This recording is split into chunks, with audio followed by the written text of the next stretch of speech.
కొన్నిసార్లు మనం ఏం తప్పు చేయకపోయినా కొన్ని నిందలు పడాల్సి వస్తుంది. తర్వాత విడిపోయారన్నా? ఆ ఒక్క అమ్మాయి కోసం ఎంత దిగజారిపోయినానో నాకు మాత్రమే తెలుసు. తర్వాత ఏం జరిగిందన్నా? ఒక 2 రోజులు మాట్లాడుకున్నా ఉంటే అప్పుడు తెలుస్తుంది.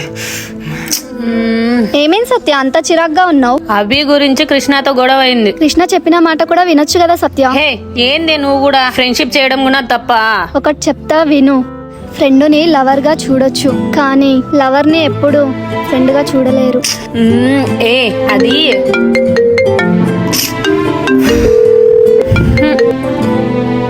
హలో, బయటికి వెళ్దామా? ఇప్పుడు కొంచెం పని ఉంది, ఈవినింగ్ వెళ్దాంలే.